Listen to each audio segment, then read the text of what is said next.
Welcome everyone to Atheology. Today I have Brandan Robertson, a good friend of mine. We've been friends probably about, probably 5 or 6 years now, something like that. And I'll let Brandan do a quick introduction to himself, and we'll jump right into it.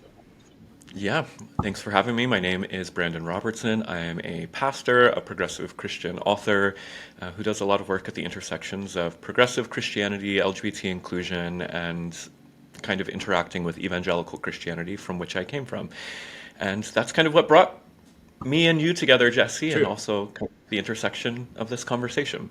That's really true. When Brandan and I met, I was really sort of in this kind of, I guess I would call it progressive Christianity. I would say I was leaning really hard on Eastern Orthodox mysticism and borrowing from Keating and Thomas Merton and others, that were kind of in that Richard Rohr's stuff. I pulled a lot from my daily experience of Christianity, I guess. But it was also kind of broadly just mystical in general. But so that has changed certainly since we have been friends, and so I now identify pretty square in the atheist camp. I would say that I'm an agnostic atheist, or a weak atheist, or some people call it a lack theist, which the label is, there's a lot of dickering about what the label actually means and what it is. I don't find those conversations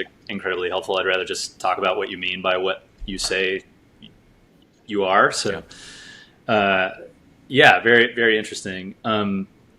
Something that I wanted to bring up and have a talk, and you and I have talked about this before, but the experience of for you, the experience of being a Christian and having this discussion in the first place, like discussing the idea of atheism, agnosticism, and theism, is often this ivory tower sort of exercise in mental masturbation at some level. I certainly agree with that.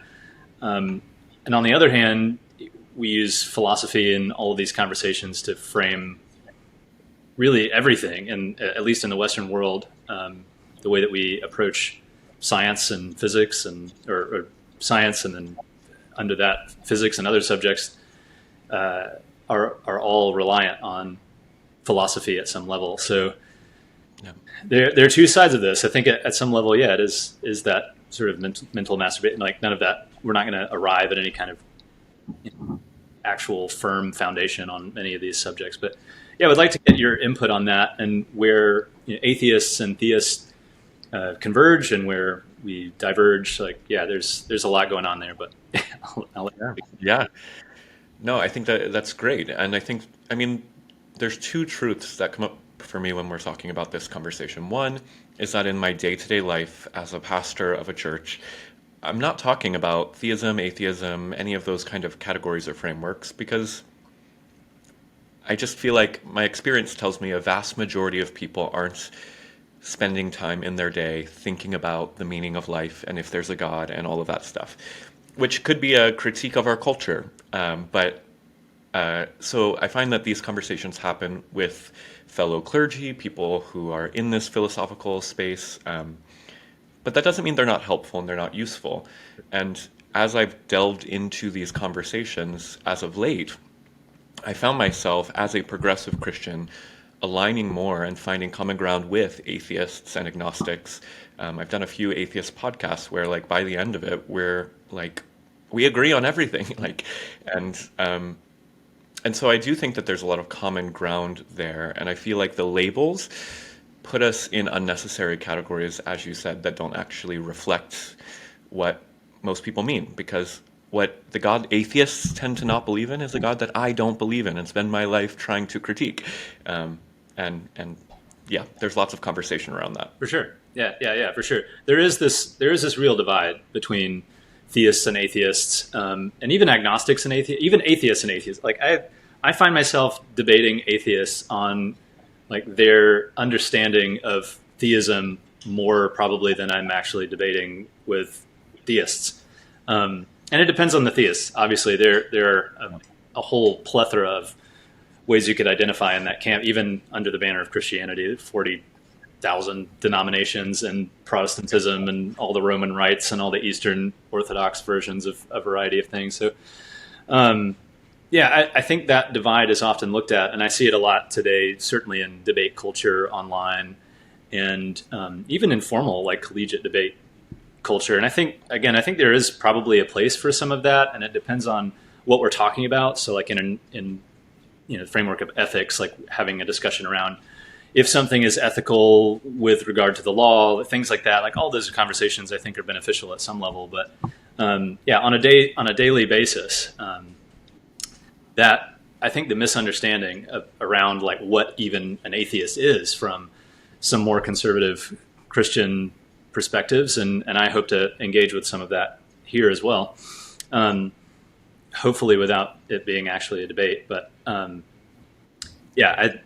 think really that I think you've said this before too, and I think in some of our last conversations you talked about fundamentalism on either side, and I don't know if you want to speak to that a little bit, and you kind of have, but yeah, I'll let you. Yeah, no, you're right. I mean, I think that we see the cultural ramifications of fundamentalism on both the left and the right in this moment more acutely than we have in a long time. No matter what camp you find yourself in, religious, political, or non-religious, there tends to be a zealous fundamentalism that can develop that has rigid orthodoxies that you must adhere to. And so, for instance, like the new atheist, so to speak, at least as they presented themselves in the early 2000s, the Hitchens, Dawkins, Harris, were like kind of assholes. They were just kind of like, we're going to be out here and we're just going to say all religion is bad and you all are idiots and blah, blah, blah. Right. That was a fundamentalism that existed, and a lot of people in the atheist camp still gravitate towards that, even though when you look at Dawkins and Harris today, they have moved significantly to the middle and are no longer so fundamentalistic. And in fact, Dawkins is talking about attending evensongs, and Harris is writing books about spirituality. All of that is just to say, like, if we can't allow for nuance, if you feel the need to make this a black and white conversation, either there must be a God or there's certainly not a God. Yeah. There's no room for any interesting or generative conversation at all. Yeah, for sure. I think, and when I talk about my personal atheism, like primarily it's just an easier way to say that I disbelieve in the primary gods that have been presented. But like, I don't know. I mean, I'm interested if there were some, potential God out there that I might believe in. I'm open to that. I think, the Dawkins Hitchens sort of neo or new atheists of the early 2000s kind of definitely put the kibosh on this kind of conversation really happening between those two camps for a very, very long time. And I think we're just now starting to see, and at some level in higher philosophical circles, this conversation has been more cordial for quite a long time. But I think certainly in the United States, that new atheist movement really kind of, which they don't like that label. And again, it's like, it comes to, like, I don't know, but I attend evensong services on occasion. It was just up in New Haven and attended one that was put on by the Yale Institute of Sacred Music. And it was gorgeous. It was amazing. It was a remarkable experience. I mean, it wasn't the same experience that other people in the room were having, I could tell. But I certainly found it extraordinarily beautiful and remarkable. And these people are clearly very, very, very talented. And the music is stunning. Like, I don't know. Well, even to that point, I think that's a subtle difference too, though. There is a strain of atheists that are actually anti-religion. Sure. Yeah. And then there is what I would say a nuanced atheist who might not like religion and can easily call out the things that religion has done that is harmful, but can also recognize the psychological significance religion plays for people and say, that's fine that we still have it.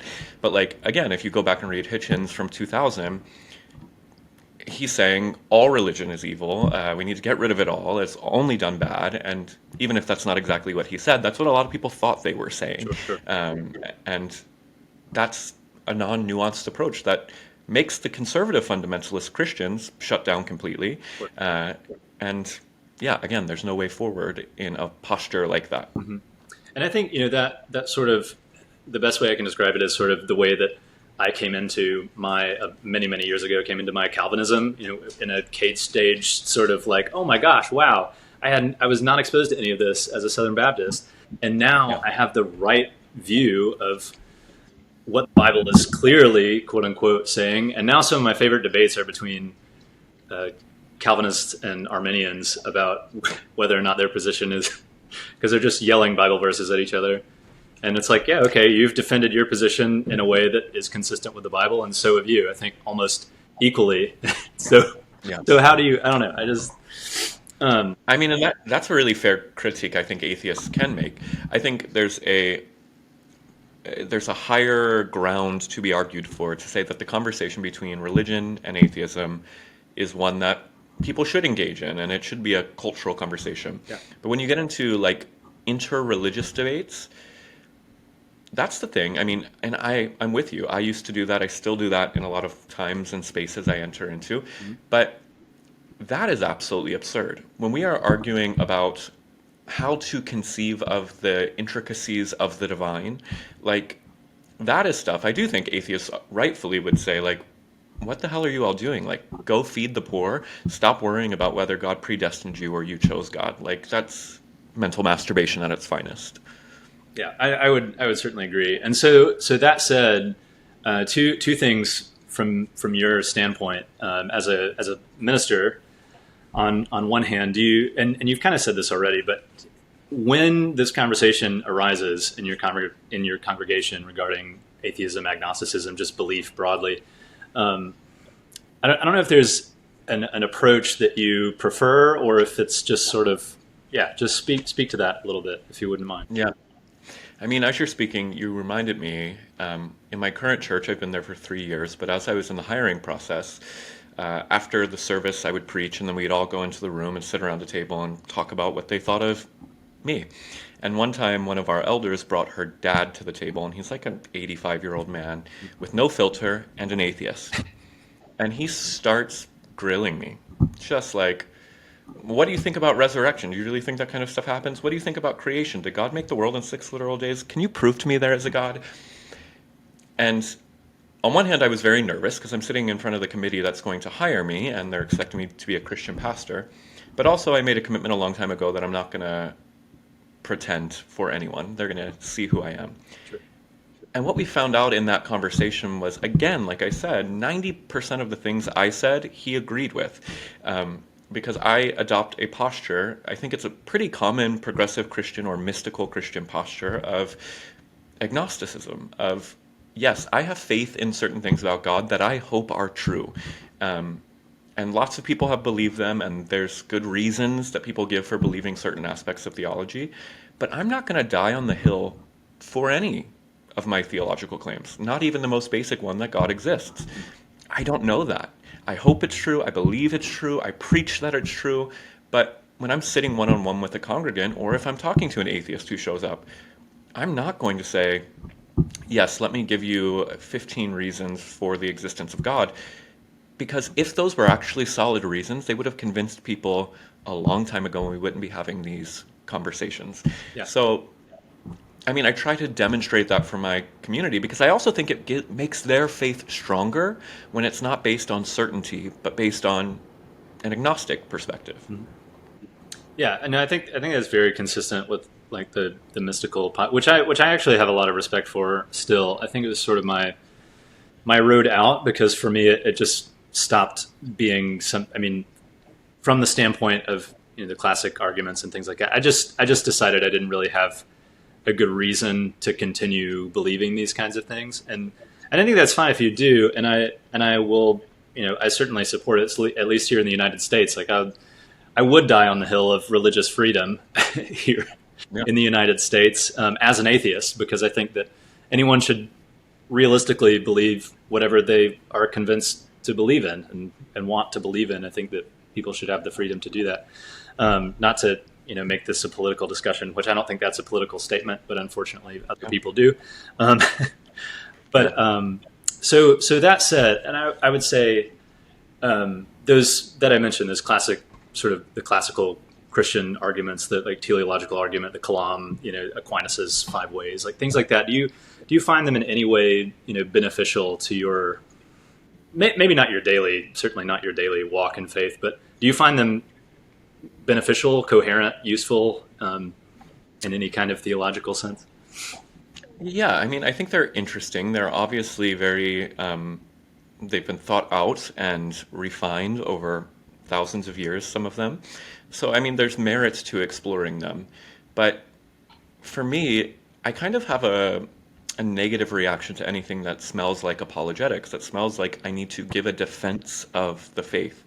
I am not interested in defending the faith. I am not interested in proving the faith. And so, like, I will watch the debates and find them interesting. I will listen to apologists talk. But at the end of the day, again, like, I want whatever I believe to be practical for me in my life. And the practical need I have is when I lay my head on my pillow later tonight and I think about the vastness of this universe and if I have a point and purpose in it, I want to believe that I do. And I don't think you can give a strong argument philosophically to prove God in that vein, and I'm not interested in that. The only argument that I will say, and I don't even know what the correct language is for it, and I would love to hear what you think about it, but like the one thing that I come down to for why I fall on the believing in God side is just that uncaused cause argument, that at the very beginning we have two choices. Everything comes from something, everything comes from nothing. Mm-hmm. And I would rather cast my bet on everything came from something than nothing because it appears to be consistent with how the rest of reality works. And like literally that's the only argument I've ever given for why I believe in God, and it feels solid to me.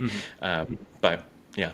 Fair. Yeah, no, totally fair. And I think, there's broadly falls under cosmological arguments generally. I think that, Aquinas' five ways, the first four are centered around cosmology and causation, arguments from motion and things like so, mimicking some of Aristotle's work on some of that. I don't actually have an issue with discussing things from the standpoint of infinites, because I don't think that if someone's like, oh, you can't have an infinite regress, which I know William Lane Craig his version of some of this is kind of centered around this idea that the impossibility of infinite regress, and so is Aquinas, and so are others. But I don't know that there is this impossibility of I mean, we've never had an infinite that we could assess. So infinity is not a quantity. I mean, it's sort of but there's a whole school of discussion around all of this. I don't know anything about what caused the universe personally. Like I don't think I can really speak to that. I've spent a good bit of time reading Dr. Malpass's work on the Kalam and a bunch of other people. And again, it's just like at the end of the day, it's like it just doesn't even matter. Yeah. I mean, if there is a cause for the universe, like I would like to know what it is, but at this current moment, measuring beyond the Planck time doesn't seem to be possible, and the phrase outside of space and time doesn't seem to have meaning because I've never had an outside of space and time to do any looking into. So, or an example of one. So, I mean, I find it interesting. I mean, there's so much work done around cosmological arguments broadly, and I find it extremely interesting to discuss. Because you land sort of in this sort of Zeno's paradox-y, kind of the Grim Reaper. I mean, they all sort of, and Hilbert's Hotel, Dr. Craig uses that a lot to discuss the absurdity of like an infinite hotel filled with an infinite amount of people and people checking in and out. It's like mathematically, logically, you can quote unquote demonstrate just about anything for proving something purely logically. Like, fine. I don't know. Like, it's not a. What do you think? Yeah. What do you think of the psychological argument? Because that is, I think I did this in the first time we did the podcast, but I'll point to Albert Camus in the background. And Yeah. I'm very influenced by absurdist thought, existentialist thought. Yeah. And beyond me thinking there was probably a cause to everything, the real argument for why I believe in God is because when I have put on being an atheist, and I do think everyone should try on different ways of thinking and like try to live it out and see what it feels like. Experientially, I can't get out of my bed if the universe is meaningless. This is all a random mistake, and it means nothing, is going nowhere. And so I believe in God because it helps me psychologically. Fair. What do you do? How do you not? Yeah, no, I think that's a great question, and I don't think I really have a short answer for it because there's not like one single thing, and I think that I borrow a lot from a lot of schools of thought and practice, and sometimes I try just not to think about it if I can. Yeah. But yeah, I love Camus and Sartre and like all the others in that kind of. There's a Dalmatian running amok, so she may have. Just so you know, I can't hear whatever you're hearing in the background. I just see your facial expressions about it. So keeps going kind of back and forth behind me, and periodically there was a tail appearing and disappearing, and whatever. I don't know. She's philosophy pup. She's a part of this. Love it. But yeah, I mean, I certainly.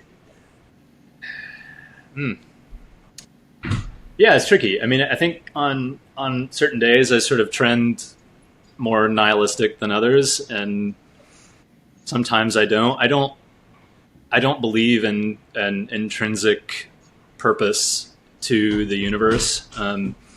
Sometimes that's really scary to think about, and then sometimes I think I would be extremely frustrated if there were some kind of intrinsically imposed purpose to everything. I just personally don't see a good argument for any kind of intrinsic purpose, and so I tend personally, like in my own psychology, I tend to not want to spend a lot of time on things that I can't demonstrate, and demonstrate is a tricky word, obviously, because you can demonstrate things in a variety of ways. Yeah, I'm just going to say it depends on the day. I wish I had a more complex, more interesting answer than that. Yeah. I trend to land with Hume on certain days, depending on what we're discussing, and his approach to I'm not going to say nihilism, but his approach to just like dealing with life in general. Or but sometimes I borrow a lot from Dostoevsky, who clearly is not an atheist. So there depends on the day. But I do think this is an argument that atheists probably would have to contend with that I don't hear many people leveraging against atheism, although maybe they are and I'm just not watching it. My friend Jonathan Rauch just wrote a book. He's kind of a moderate Republican, but he wrote a book about Christianity's broken bargain with democracy. And in the book, he shows how Christianity on both the left and the right, as it's become more political, its religious value has decreased for people, and you see the societal impact of kind of a nihilistic political utilitarianism that's emerging, rather than the deeply, I have a purpose, I have an ethic, I have a framework to live my life by. And I would say, I think the psychology is probably quite clear that religion does benefit people's mental health generally. Now, of course, there are large factions like what we came from that could be harmful to certain groups. But by and large, I imagine religion is generally psychologically helpful. And I would also imagine, if you look at the people I read, the existentialists and the absurdists, they were depressed as fuck. Yeah. And they were not doing well. So how do you think about that? Yeah, no, I mean, I agree with you that many of them were depressed as fuck. I mean, I think about Nietzsche all the time, and whether his philosophy was really to blame for him, sort of losing his mind there at the end, which maybe not, I don't know. And thinking about, I believe it was Camus that said, I wake up in the morning and I think to myself, do I make a cup of coffee or do I kill myself? There's And so I think there's something kind of very dark and also somehow comical about that reality that's like, well, I mean, if there's no purpose, then, what am I doing? Yeah. Yeah, I mean, I think there's very obviously psychological benefit to just religion broadly. I think depending on the religion we're talking about and the God belief we're talking about, potentially positive psychological impacts on the individual, but less positive impact on the culture. And so, I mean, if you're in some form of radical extremist right Christianity, so think like Westboro folk of the past, that kind of God hates fags group of people who are purely concerned with telling everyone how horrible and and see, however you want to frame it. There are 100 ways we can frame it. So those guys, I would argue potentially that internally there were some positive psychological benefits to being a part of this group, to believing these things and having all these things in common with each other, and like our club against your club. There's certain ways that I think we've evolved as humans that is beneficial at some level, but at the same time not so beneficial for the rest of us. Yeah. Yeah. I mean, that is the hard thing. Like fundamentalist Islam, for instance. Like, Yeah. I imagine actually, and this might be outlandish, but I'm just going off. I imagine that their psychology is probably great. They probably wake up every day and have a lot of purpose and meaning and mission and sense of a reason to be alive. Mm-hmm. And yes, it's terrible for everyone else, and the things that they're doing are terrible. But I was just watching the Jonestown documentary earlier today about Jim Jones, and it's like, up until it was bad, it was good for the people that were there. And Right. yeah, it's very, so I just say all that to say the atheist general critique of the far atheists, that all religion is just bad, it's the opiate of the masses, screw it, we're stronger because we don't need the crutch. I've heard all of that language, and that just seems not helpful. Yeah, and I think it totally would depend on the person. So everyone, and I've heard this argument so many times, particularly from fundamentalist sort of folk on any side of things. It's like, oh, what's keeping you from just killing everyone and raping everyone?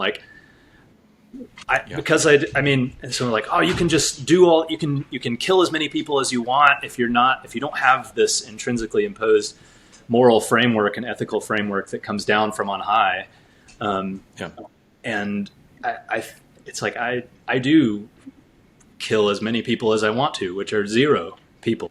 I don't understand that. So if that is the case, and you're in your particular theological framework because otherwise you would be dangerous in society, you absolutely should remain in that belief structure. I will die on that hill.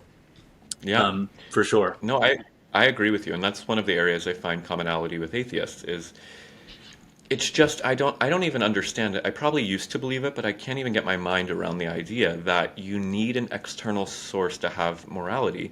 Even within our traditions of Christianity and Judaism, there is this intrinsic morality, conscience, whether we call it Holy Spirit or law of God written on our hearts. There's this intrinsic belief that there is morality within us. Even Paul's writing saying the Greeks knew the truth about God and decided to repress it. You don't need an external source. And I'm with you. It's stunning to me how many conservative Christians say to me something like, the reason I follow Jesus is so that I don't have to go to hell and I can get to heaven. And it's playing into kind of what you were talking about. So for them, it's a transactional religious situation rather than being really compelled to believe something because it's beautiful or makes their life better. Yeah, very absurd. And the dog agrees. Yeah, Genghis agrees, everyone. Sure, and I can't remember where I was.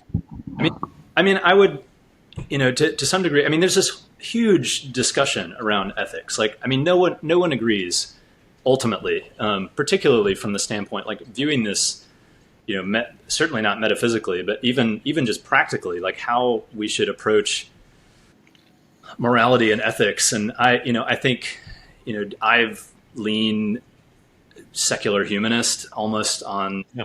everything. I mean, I certainly have caveats, as everyone should have caveats to everything they hold, in my opinion. I think you should evaluate things individually.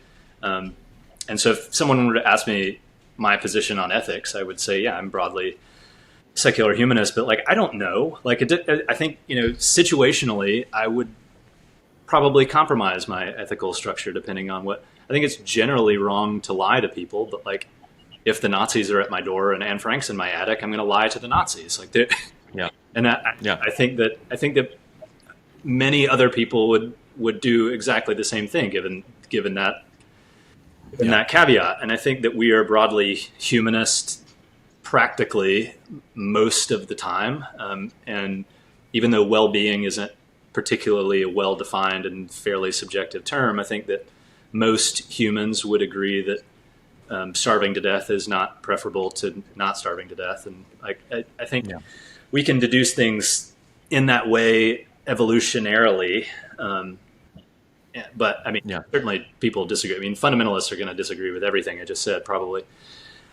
Yeah, but to that point, it's so absurd to, again, have a need to appeal to an external source for being a good person, when, again, it's just, and this is where these conversations do get frustrating to me, because, like, we can theologize and philosophize about this conversation, but I want to get to when me, you, and Mr. Fundamentalist sitting over here get up from this table, we're going to go live based on our impulses, our intuition, our conscience, and that's how we're going to make decisions. No fundamentalist Christian, as you said, actually lives by this idea that there's a divine dictate outside of them that they need to follow.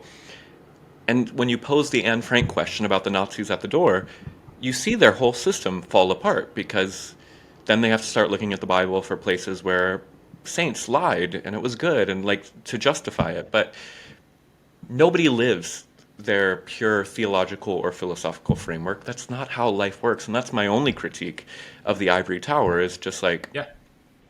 when we're sitting around mentally masturbating, making sure that you're pure, that all of your ideas line up and are perfect. So what? Like, who cares? Yeah. Yeah. And I would broadly agree. I love dealing with sort of the classical, the moral argument, looking at things teleologically. Like, I love thinking about those things. Sure, fine. I love philosophy. I love philosophy of religion. I love thinking about it. But at the end of the day, I don't believe in a God, and I don't care that you do. And I think that as long as, ideally, in a society that we have to share space, as long as we broadly agree from a humanistic, ethical standpoint on what is fair and what is just, which I think you and I probably agree pretty, like, I would say to a pretty high level on what we find just and moral and ethical and like that kind of stuff. But even the fundamentalists, like when posed with again the Nazis at the door and Anne Frank in the attic, like, compromise to a degree on what they believe to be this hard and fast, locked in, quote unquote, law of God. And I find that very telling. Yeah, totally. Yeah, I've been posed, or the moral argument has been. Sorry, there's a Dalmatian here again. The moral argument has been posed against me many times. Like, where do you draw your moral framework from? It's like, well, I don't know. I mean, it depends on what we're talking about by moral framework. It completely depends on generally situationally. Like, are we talking about? I mean, I don't think that truth is necessarily subjective. But it depends on what we mean by truth too. So we'd have to define all our terms, like all that kind of stuff. Which, generally speaking, I just don't. It's not productive. Yeah, it's so frustrating to me. And I'm not a philosophy person. I stick pretty much in the realm of biblical studies, and so I always feel a little out of my depth talking about this. But when I get into debates or things, and people really do try to hammer, like, show me your reason for why you have morality. You said it earlier. It's like, I have not thought through the reasons for why I have morality. I just know I don't want to kill somebody and I don't want somebody to kill me. I don't want to abuse somebody and I don't want to be abused. Like, I don't know where that comes from or why, but it seems pretty good. And it seems like most humans agree with us, like throughout history. Yeah. So why do I need to give a reason for this? Like, you know, you don't want to kill somebody. I know I don't want to kill somebody. So let's not kill somebody. And I have, and I certainly have views on like where and it's usually I'm referencing other philosophers and other thinkers around a lot of these subjects.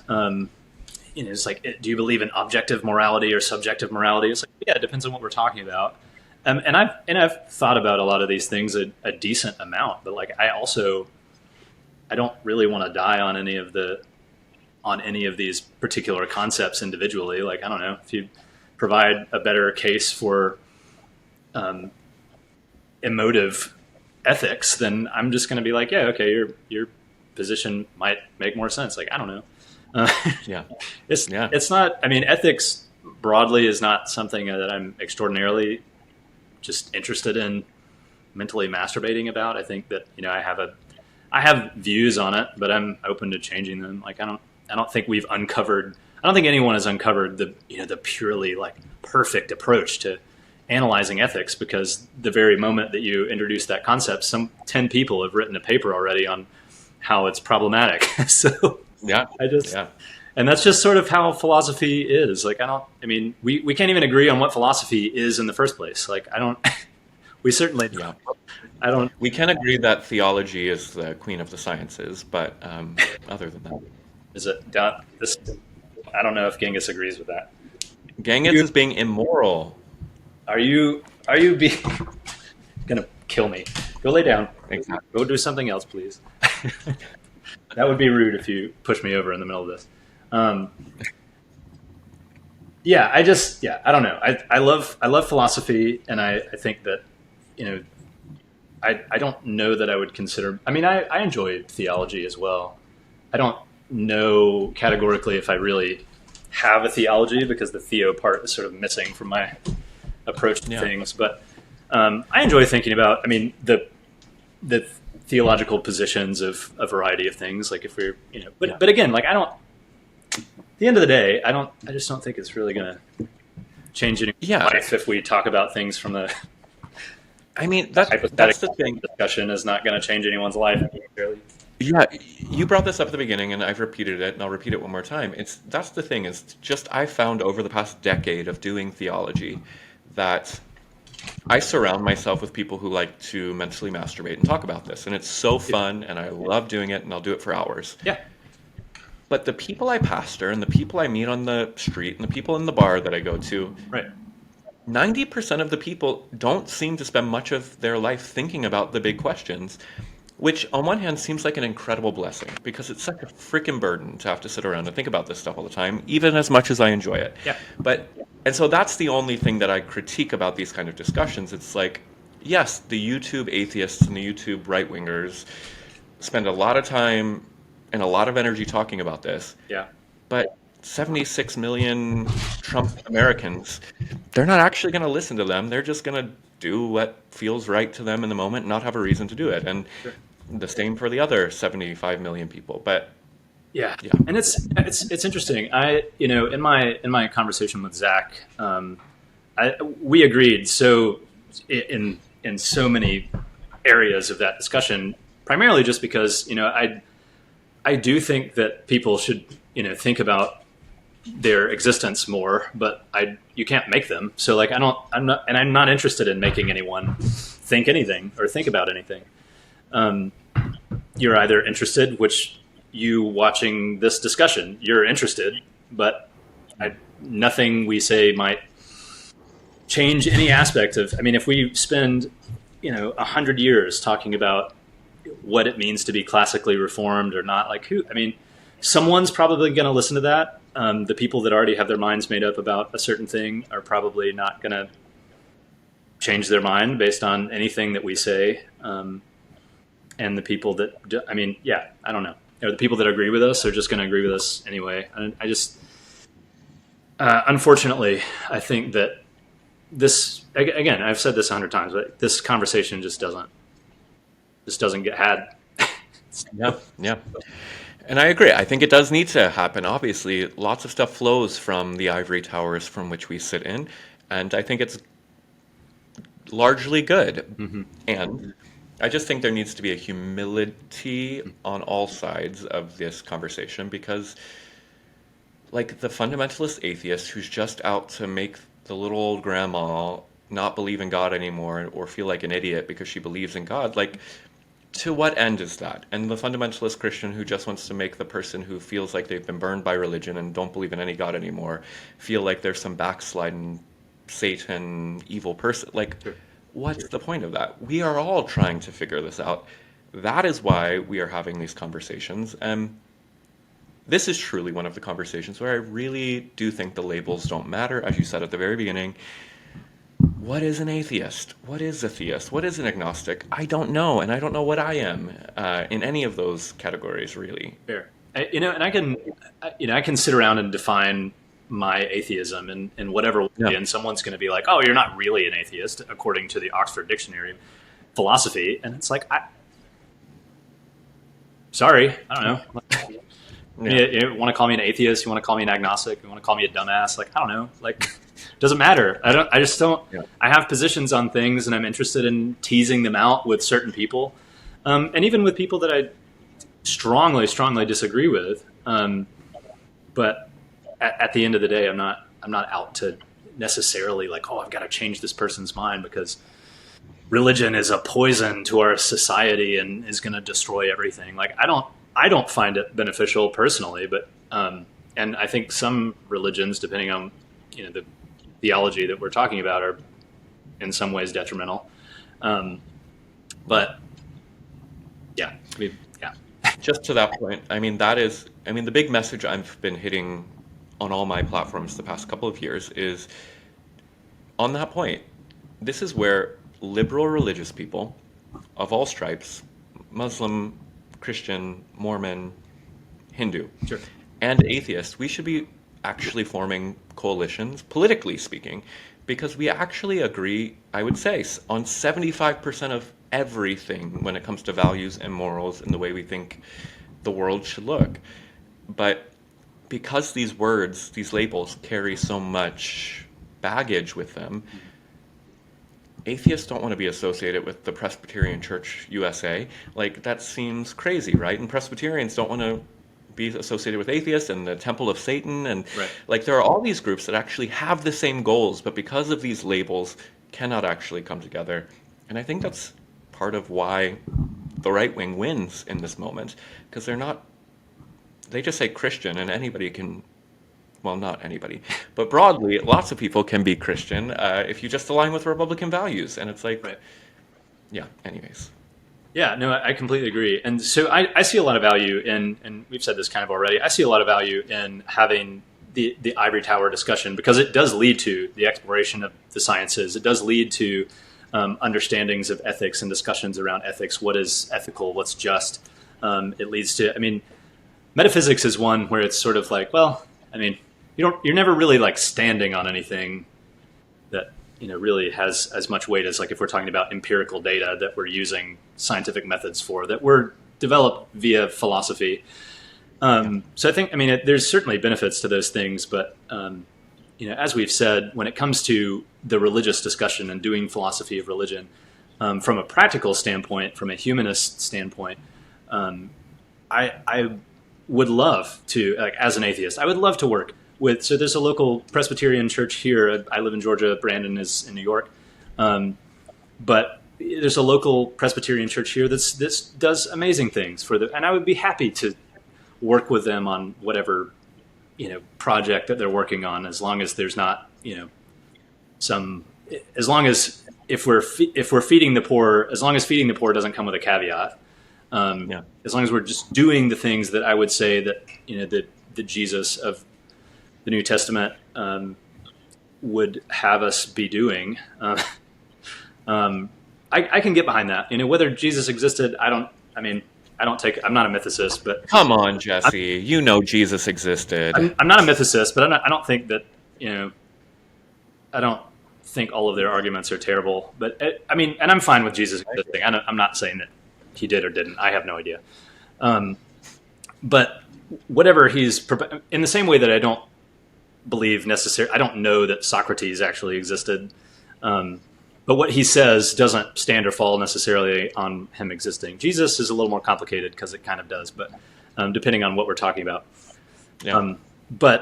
If we're talking about feeding the poor and caring for the lonely and I'm certainly behind all of those things as a humanist, and I don't know very many people that are not sidelined by other goals or power and whatever. But I would happily serve along the Satanic Temple. I would happily serve alongside of the Roman Catholic Church in my town. I'm happy to. Maybe not that. Maybe not that. Depending on what they're doing, if they're feeding the poor, and doing charitable, actual beneficial humanist work, I don't care what your label is, as long as there's not weird militant Christian caveats associated with the work.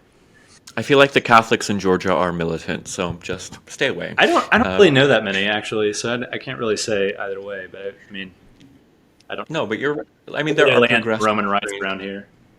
Yeah, there are progressive strains in all the religious traditions, and I think that's a thing atheists don't realize. I think agnostics don't realize that, and I think they have a healthy skepticism when someone like me shows up and says, "I'm a Christian pastor who's also an agnostic," and they're like, what's your deal here? Why are you doing this? And it really, there are thousands of people like me leading churches all across this country that are just I like the religious thing, but I don't know what I believe about all of it, and that's okay. Yeah. I want that bridge to be built. I want folks to realize that, again, when I sit with an atheist, I'm like, you could join my church. We agree on everything. Right. Come do this with us. Yeah. And I think we need to. And it's interesting. The atheist community certainly is lacking in its community building kind of. I think obviously the church does that very well, which is what brings me to evensong services and things. I don't believe the theology behind this, but I think it's beautiful, and it's nice to meet other people that also find this beautiful and aren't just totally put off by the fact that I'm this agnostic atheist that is going to ruin everything by being in their building. Most Episcopalians are also atheists, so you're fine. But Romans 1 would have you believe, for sure. It's interesting. And I love getting into the meat of it, but mainly, and maybe down the road, there will be other discussions. I'm certainly going to have other discussions, hopefully with you, and also with people like Zach, who are more conservative in their theology, but have an approach that's, again, very charitable. I think having that discussion with other members of theistic traditions, where they're not just the knockdown dragouts that you seem to be debating recently. Well, I was going to say, I want to see you in those conversations. I have another friend here in New York City who's a philosophy professor at Rutgers, and I also I would love to see both of you who both come from a religious Christian background engage those people, not just because I think it would be enormously entertaining, but because you all have done the philosophical work in a way that I haven't and don't really want to do. Because we all know, as fiery as fundamentalist Christianity can be, the arguments are flimsy 90% of the time. And so, and they never face real people who know actual philosophical foundations for these beliefs. Or who take a moderate position on any of them. I think many internet atheists that are actually debating, which I enjoy a spirited discussion from time to time, for sure, no question about that. But the approach that the internet atheists and the internet right-wing apologists folk take is that you're coming to defend a thesis and you're going to win so that your side doesn't look stupid. And there are times in debates or conversations where someone brings something up philosophically about my approach to analyzing classical Christian arguments, and some of the time I'm just I'm just not interested in that subject. I don't know what to tell you. I'm just not. I just don't find it very compelling or interesting, and I'm unconvinced that it's going to benefit any of us in any way if we have that discussion. I've heard from so many, like the discussion about like multiverse theory and like string theory and all these things. I'm not a physicist. I'm not a cosmologist.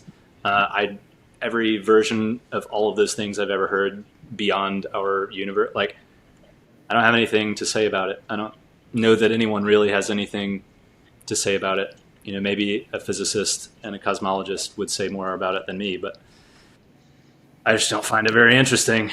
In the same way that I don't find, sometimes I'll jump in on a theological discussion. I meet with a group of Presbyterians for bourbon and cigar on occasion, and they have much harder opinions on all these things than I do. They're more on the conservative end of Presbyterianism. I don't know. Yeah. It's great. In the end, there are plenty of times when I'm just like, I just don't find that conversation even compelling or useful for us. Like, I think we're just going to end up mad at each other. Yeah. That is one of the problems. Like, their eternal salvation is based on their views on a lot of those things. And so, like, that's the problem with fundamentalism, is that they can't separate, it can't be a intellectual exercise for them, because they actually believe that if they believe the wrong thing, God is going to torture them for eternity. And that raises the stakes in very unhelpful ways, and I agree. Shuts down all the conversation. Right. Well, which is where all the fiery debates come from. It's like they're centered around the idea that, like, this person believes that my eternal salvation is sitting on top of this beam of belief or unbelief, and belief in certain types of things, and like I can't tell. I mean, and I've spent a lot of time, obviously, in the past, and I don't really find it very beneficial to discuss most of the time. But from the position of soteriology, the mechanics of salvation, I just don't even know that that's a cogent statement. Like I haven't ever heard of. I mean, it can be internally consistent depending on your theology, and it's like, well, that's generally internally consistent. I still find it contradictory, and I don't even know if it makes sense to say something like the mechanics of salvation. Like, also just gross. I don't know. It doesn't. I mean, that's the annoying thing about all theology, though. All systematic theology is like the human hubris to believe that you can reduce the salvation of the soul down to a process that can be easily understood. And what a weird thing that so many Christians do spend so much time staking their life on. And it's like, there's no empirical way to prove this. There's not even a good biblical basis for any of it. Like, nobody was writing about the mechanics of salvation in any consistent way. Anyways. Sure. No, I mean, the graveyard bookshelf behind me is filled with all of my seminary textbooks on Berkhoff's systematic theology, and I think I still have Bavinck's Reformed Dogmatics up there, the 4-volume. And I was obsessed with this stuff because it feels nice to be right, It feels nice to be, and I certainly went through, and still do, depending on what we're talking about. I go through phases in philosophy where I'm more dogmatic than others, but I try really hard to just take whatever position someone is proposing and actually chew on it and actually listen and actually participate in the discussion. And I think for viewers, I think it's a really beneficial. I mean, if you're a fundamentalist on one end or not, or an atheist or agnostic, my Dalmatian is having an absolute heyday with a nearly deceased Nerf football. So regardless of your position on whatever, I think just making it a practice to sit and listen to someone that you disagree with, and to, in the words of Russell, and I said this in the last discussion, to hang a question mark on things that you've taken for granted for a long time. Like, maybe just rethink your whole position sometimes, and rethink, it's been helpful for me, at least, and I've come out as an atheist, but a lot of people don't, and that's fine. Like,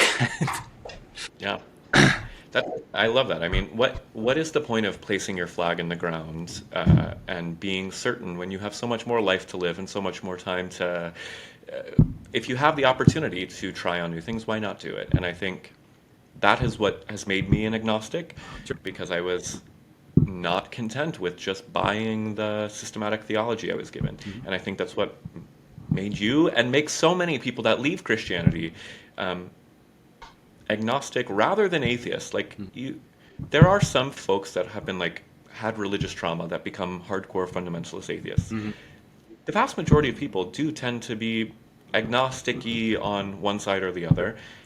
Well, and it's because there's a willingness to try stuff on. Yeah, agreed. And so when I'm referring to, agnostic, atheist as two kind of separate elements to kind of the same kind of discussion. So like my agnosticism or quote unquote Gnosticism, I understand, which again, that term comes with a bunch of stuff. So using that kind of very lightly.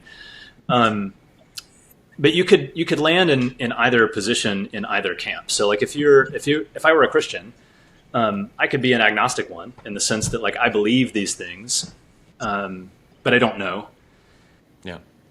Or I could land in a more rigid camp and say I believe these things and I'm quote unquote I'm certain about them. But I think in either camp, whether you're a hard atheist or whether you're a certain Christian, which that's not a true dichotomy necessarily, but you have a very similar problem in that you now have adopted a burden of proof that you say there is definitively no God, and I know that there's not. Now, I might say something closer to that depending on what God we're talking about. If it's like very clearly something contradictory, I'd be like, yeah, I'm pretty sure that that God doesn't exist. But ultimately, I can't demonstrate that that's the case. Like I don't know with any degree of. I don't think you can be 100% certain about anything. I certainly don't think you can be certain about something as complex and metaphysically like whatever from a philosophical standpoint as a God existing or not existing. Like there may be a God outside of space and time. I just don't know what that means. I'm content with landing and saying like I'm agnostic with reference to my epistemology, with my understanding of how I know things. I don't know for certain, but I don't believe that there is a God, and so I land as an atheist when we're talking about belief, whereas you don't necessarily. So you land agnostic about your knowledge structure, and your belief structure is Christian or theistic. And I believe the Holy Spirit will bring you back, and that is what we're praying for every day. So good deal. And I would be very open to that happening. I'd be very, very interested in a Damascus Road experience, or even just an intellectual ascent. I mean, I would be extremely interested to know if there was a God. Like I'm fascinated with the subject. Clearly, we're talking about it. That's why I still care about philosophy of religion. It's like I would be very interested. It would uncover a whole new area of inquiry. We would be discussing things about the supernatural and science. It would open up so many interesting layers to reality.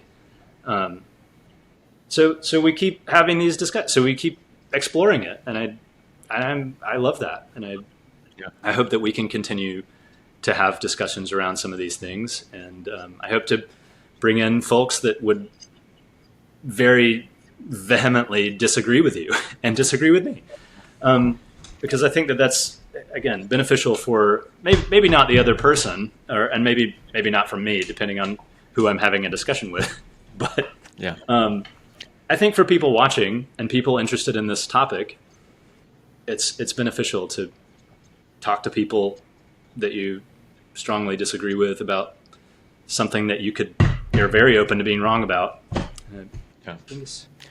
So I'm hearing next week you're debating William Lane Craig and James White. That's going to be so fun. Me and James White. Oh my gosh. I don't really want to do that. Sure you do. Just drink whiskey beforehand. And then that would make it so much more cogent and coherent if I'm just totally liquored up beforehand. That would be so beneficial. Cool. Well, Brandon, I always enjoy our conversations. Brandon and I often will have a virtual bar where we discuss silly things and drink whiskey. But well, tonight was brought to you by Montauk Beer, even though you weren't drinking. So, well, yeah, my whiskey's in there. There's probably going to be one later. yeah. But cool, Brandon. As always, very good. Thank you, Jesse. Very good to have these kinds of conversations. I look forward to many more of those. Come to Georgia, or I need to come to New York. Really, I owe you one. Come film at my table. Come film at this table, Jesse. Next week, be here. Deal. Yeah, I was going to say I owe you one. You came here last, so. True. All right. Cool. And always good to have that conversation.